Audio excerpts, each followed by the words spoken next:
So should I Please. do my prepared remarks? I actually prepared some remarks because I was going to say, I'll introduce myself. My name is Bill Davis. I'm running for City Council District 5. Normally at this, I prepared remarks because normally at this time of the day on Saturday morning, I'm probably sitting around in my underwear, reading the newspaper, heavily caffeinating myself. And I'm not quite sure I'm there yet, so in case I go blank, I wrote a few things down. But nevertheless, I'm delighted to be here and to have been invited to come and speak to you. The slogan that I picked for my campaign is "Experience Matters." And I did that because I chose that because I feel like I have a heap of it, which is a lot of it is very applicable to serving on city council. And I also believe that experience is a very important qualification and credential to serve in city government. You might ask why. I think it's really important because city government affects people's lives directly and on a daily basis. And you need to be able to trust that the services that your government provides for you are delivered to you effectively, efficiently, and are there when you need them.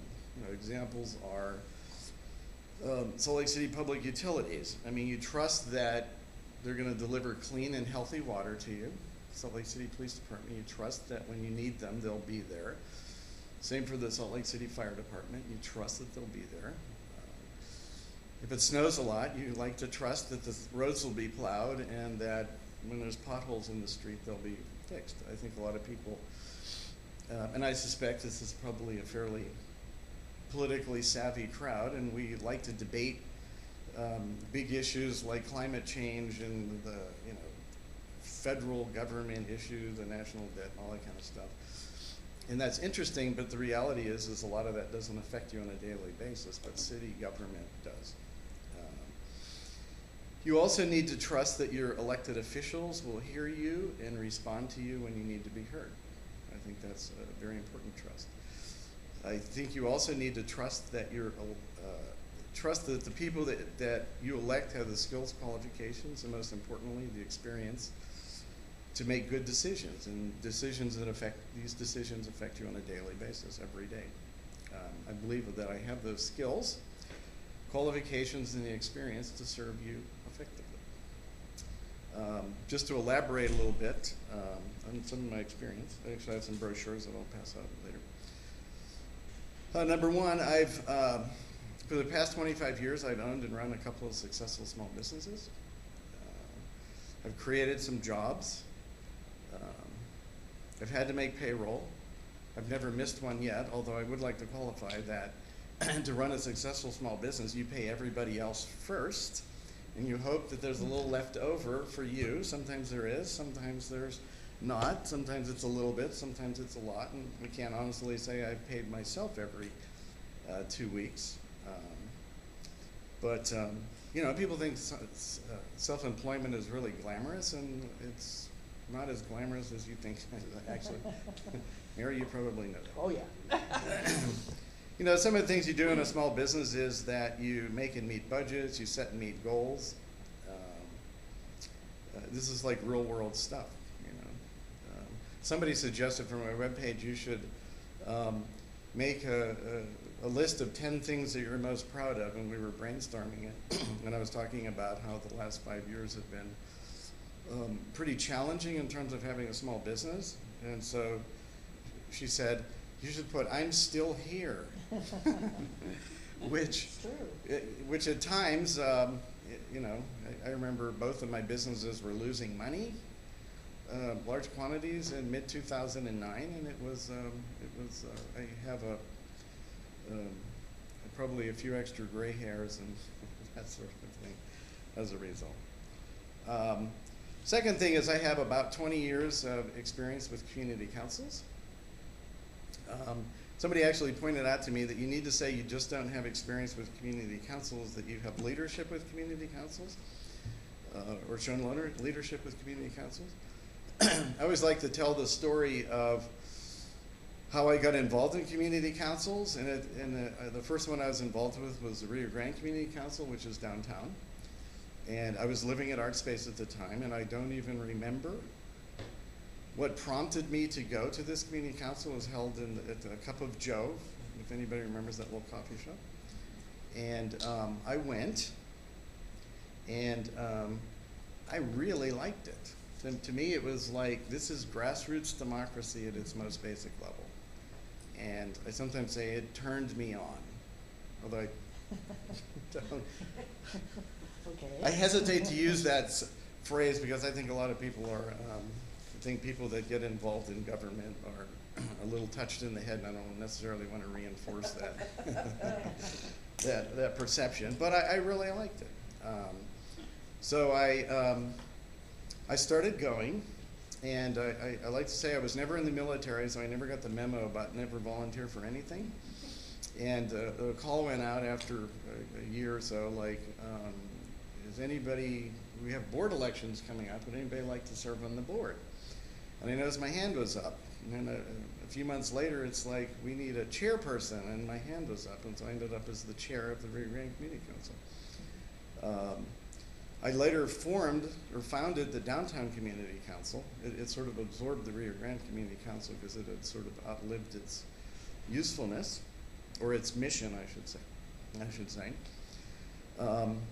I moved out of downtown into Liberty Wells, but my business is in property that I own is in Ballpark, so I ended up as chair of the Ballpark Community Council. It actually started out, the name of it was the People's Freeway Community Council, and one of my most visible accomplishments was changing the name, and one of the reasons that we did it is that when you become a community council chair, which Michael, you can probably attest to, you get invited to a lot of things. And I remember I got invited to, it was a scoping session on streetcars, and I have an interest in streetcars. And so I went, and I'm sitting next to this guy, and you know, you kind of introduce yourself, and eventually get around to the subject of who are you and why are you here? And I said, I'm the chair of the People's Freeway Community Council, and I'll say I never really liked that name for some reason. And so I said, I'm the chair of the People's Freeway Community Council, and he goes, what is that? And so I was explaining it to him, and afterwards he kind of chuckled, and he goes, when you first said that, I thought it was like a communist commune that camped out under freeway overpasses or something. And I said to myself, I definitely don't like that name. And one of the things we tried to do in that community council is that there's this very cool little pocket neighborhood. It's sort of a remnant of a much larger neighborhood.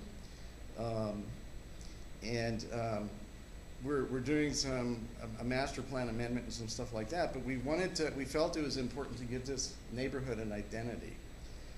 And so we brainstormed some ideas, and we came up with the Ballpark neighborhood, because the Ballpark, I still prefer to call it Dirksfield. I'm dating myself there, I'm sure. It's the second most used sports facility in the state of Utah. And so when you say Ballpark, people kind of know where that is, you know? And it's like the track station is called the Ballpark Station and everything else. And we felt it was important to give this neighborhood an identity, and I think we were successful with that. Later, I ended up being elected to the board of the Liberty Wells Community Council. I resigned a few months ago to actually run for this position. Somebody there actually was joking with me about, so why did you decide to run for city council? And I said, it's my exit strategy from this, and I figure if I don't leave, I'm going to end up as the chair of this community council in another year or two. So it was my exit strategy. Another thing that I've done is I've served Salt Lake City Corporation directly as a member of the Historic Landmarks Commission.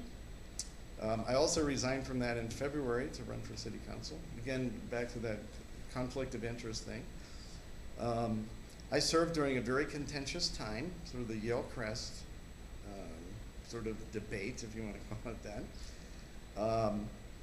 And one of the very good experiences I got out of that, I learned from that, of what it's like to sit in a room with lots of very energetic people and do the right thing, you know.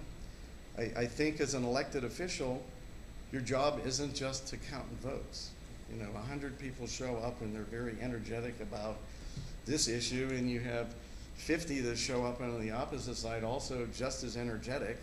And it's easy to say, well, I'll do this instead of this because there's more people here, and I don't think that that's really your job. I think one of the functions of a city council person is to set aside your point of view and your bias and gather the empirical data and make a decision based on that, not just on who's screaming the loudest. And people, I attended the streetcar kind of deal, and there were lots of energetic people there.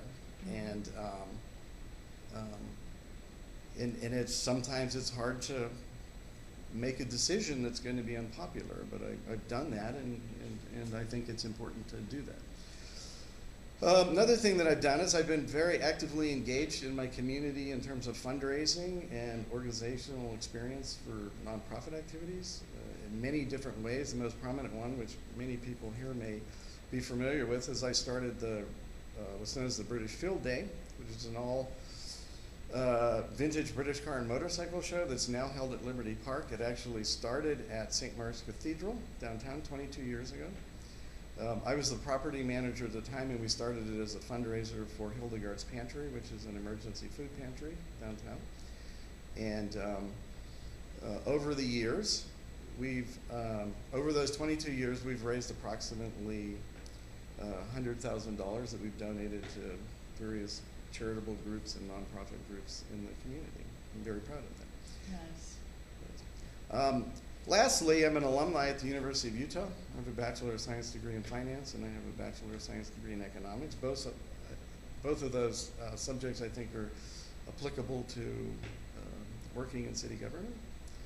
So in conclusion, I'd like to say that I've worked very hard for my city. I've worked very hard for our city. I'd like to keep working very hard for our city. I'll use my skills, my credentials, my qualifications, and most importantly, my experience. My promise is to you is that I can hit the deck running on day one, and will continue to work very hard for the residents of District 5 to the very best of my ability. Finally, I feel like I'd be remiss if I didn't ask for your support and votes in the coming election. So again, I thank you for this opportunity to appear here, and I'd be happy to answer any questions or discuss anything that you'd like. Well, thank you for making a statement. I'm going to have a glass. I brought some water because I've actually been out walking neighborhoods a little bit, and I'm getting a little hoarse. A lot of talking. Yes. By all means, invite.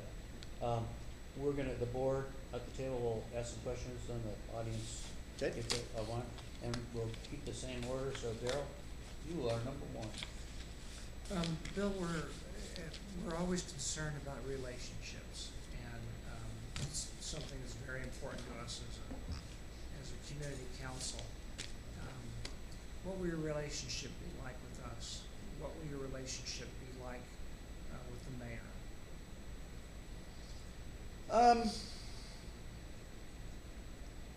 I think community councils are very important, and I think I've showed that by being very actively engaged with them for many years. I see their role as kind of twofold. It's a way for the neighborhood to communicate to the city on an organized basis about what is important to the community. I also see it as a way for the city government to communicate with the neighborhood. Okay, to me, it's like a conduit of communications. I think the role of city council with the mayor is the executive of the city council. Is sort of like a combination of like the Senate and House of Representatives. It actually has the budgeting thing, a budgeting process or function. I think it's best when they work together. I've been hearing People have been talking recently about the mayor and city council are sort of butting heads a little bit right now.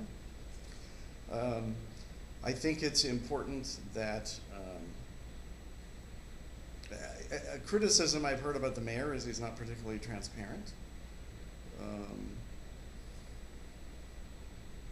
I can't honestly comment on that because I feel like I'm very involved, and so when I want a question answered, I know who to talk to and ask and that kind of thing. But I think it's important for the mayor and city council to communicate their goals and what they're doing very effectively. I think it makes for a much more functional relationship. So. Any follow-ups on that? You're done on that? Very good. I'll ask you my usual questions about large roads, and all due respect, Ellen, the traffic that goes on 7th East, state roads especially, when we're in adversarial positions with our state legislature. How do you effectively, when I call you on the phone and say, Bill, I almost got run over on 7th East trying to cross the street with my grandchildren, what the heck are we going to do about it? What are you going to do about it? I mean, that's kind of a toughie because I think that the state sometimes is off doing their own thing, and they're not particularly responsive to the needs of city government. I think sometimes you just have to stand up on somebody's desk and jump up and down and scream at them to get responses out of it. But I also think it's important to work with, to develop good relationships with the state. I think back to Rocky Anderson's tenure, and I liked Rocky in many ways, and I think he enjoyed being sort of the gadfly, but I think he did it a little too much, and he alienated a lot of people at the state, and there were some serious consequences as a result of that. The most obvious one is like my wife is European, and I've been converted into a true football fan of soccer, and we have season tickets to the Real. And Rio Tinto Stadium should have been in Salt Lake City, in my opinion. I agree. And I think that was a direct result of Rocky having a very contentious relationship with the state legislature and poking him in the eye and stuff like that. And I remember my wife felt very strongly about it, and she refused to renew our season tickets for like 3 years. It's like I refused to go. And I finally, and I think there were a lot of people like that, and finally, after 3 years, because I kind of missed going, and you know, it was like, dear, you have to get over this. It's happened, it's there. One of the things that, you know, and it has to do with traffic, is mass transit, that I take tracks. Because it's very convenient to take tracks. If tracks didn't go out by Rio Tinto Stadium, I would not have Real Salt Lake tickets. Because I drove once, and I will never do it again. The parking and traffic are horrible. But I think it's very important to have those relationships with the city. I mean, one of the things that, you know, part of my platform is economic development, that I think would be a very, very good thing for District 5, is at one point the city and the state were talking about realigning the 9th South off-ramp. Because what it does, if you've ever taken it, is it does this big sweeping thing and then drops over on West Temple.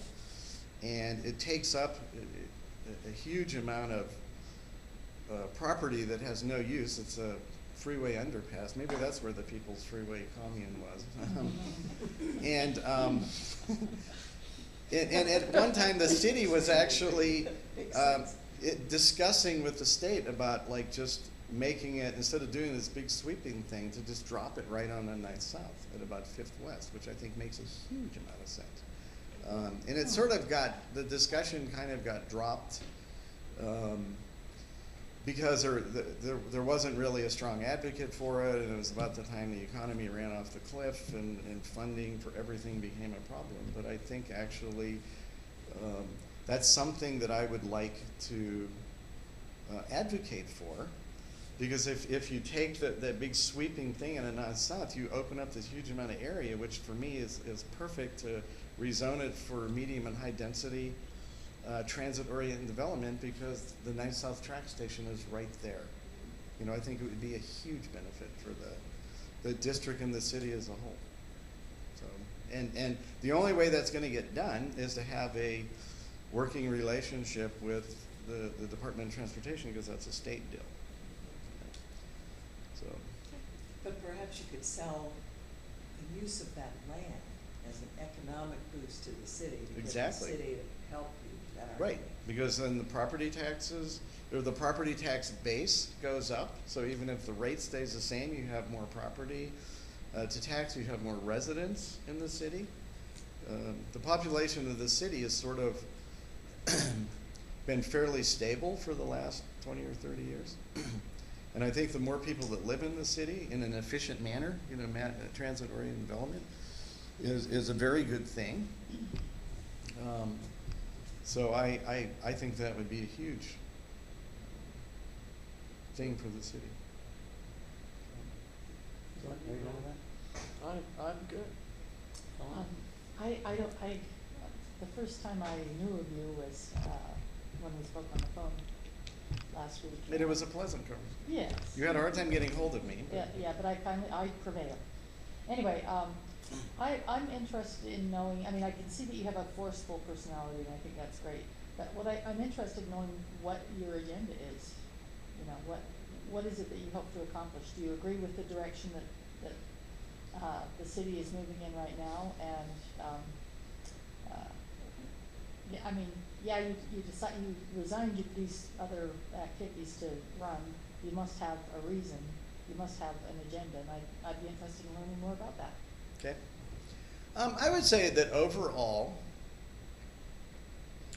I think the city is moving in a positive direction. I'm not running as a bomb-throwing reformer of throw the bums out. I can't say that I've agreed with every decision that the city has made in the past. I'll confine it to Ralph's term, 5 or 6 years now. I should pass out my brochures because it has partially my platform on it. The thing I list, number one, is economic development, primarily promoting small business. And I think the city has actually embraced that goal of promoting and nurturing small business. Clean economic development. Right. I presume. Right. I was talking to somebody yesterday. I said, I don't think we should be like encouraging refineries to locate here, as an example. And actually somebody, I was talking to somebody else a couple of days ago too, and they said something that I thought was amusing, although completely impractical, and it was, instead of spending $500 million moving the state prison to Tooele, that we should spend $500 million moving the refineries out of North Salt Lake to somewhere else. And I thought, that kind of resonates with me a little bit, although, like I said, it's completely impractical. Economic development, and it's because I think small business gives, there's some benefits to it. One, small business gives Salt Lake City its character, its uniqueness, its interestingness, if that is actually really a word. But I also think it gives it economic vitality. There's a statistic somewhere that I read that if you look at all business in the United States and you classify it into like big business and small business, and I think their criterion is up to 500 employees is small business, which I have a hard time. That's a pretty big small That's business. a pretty big small business in my opinion. But that big business actually captures 70% of the revenue and provides 30% of the employment. And small business captures 30% of the revenue, but provides 70% of the employment. So small business disproportionately provides employment. And I think this is important because going forward, that a lot of the amenities that we want and need as a city, like mass transit and the streetcar as a prominent example, that we've been relying upon the federal government to give us money to do that. And it's pretty obvious to me that that spigot has been getting turned down and down and down, and I think it's not inconceivable that it's going to be turned off at some point. So a lot of these amenities that we need and want, we're going to have to pay for them ourselves. You know, bonding and special assessments or whatever the case may be. And the only way that that's going to happen is if people are optimistic about the future. You know, people are working, businesses are thriving, or at least think they are. Breaking even at least. Yeah, you know, having a small business, there are times like right now, I wouldn't describe myself as particularly thriving, but I am optimistic about the future because, you know, I can feel things are picking up and they're getting better, and so I'm more inclined to invest in my business, even though if I look at, you know, like my tax return for last year, it wasn't particularly a healthy year, you know. So I think it's really important to that we're doing well.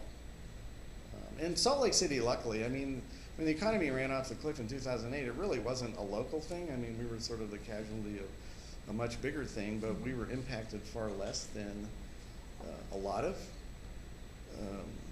places. Like, can you imagine being in Detroit, Michigan as an example? Vegas was horrible. Yeah, Vegas, also. Phoenix, a lot of Florida was. So I think that that economic vitality is important. Second thing is, I describe it as strong neighborhood advocacy. One of the things that is kind of unique about Salt Lake City is that we still actually have a very strong urban core. A lot of people live in, you know, within the city limits. Where we all live. Where we all live. And I'm not going to take credit for this saying, but I was at a meeting, it was actually the Salt Lake Community Network, and Carlton Christensen came and spoke. And he said something that just kind of, you know, I was kind of profound for me. And he said, if you're from Salt Lake City, and you meet somebody else from Salt Lake City, and you say, where are you from? Everybody lists their neighborhood. I'm from the Avenues, or I'm from Rose Park, or I'm from Sugar House, or I'm from, I don't know if they say ELPCO, but 9th and 9th. yeah, 9th and 9th. I often say near Liberty Park. Yeah, you list your neighborhood. You don't say I'm from Salt Lake City. You know, and I don't know. Maybe in Sandy, there's neighborhoods, distinct neighborhoods in Sandy, and people do that. But I don't know. I'm a city person. So, but I think that says a lot about the city, and I think it's very important that the city promote, you know, protect and promote neighborhood identity and vibrancy and all of that stuff, because that's kind of what makes, you know, contributes to the quality of life in Salt Lake City, and I like it.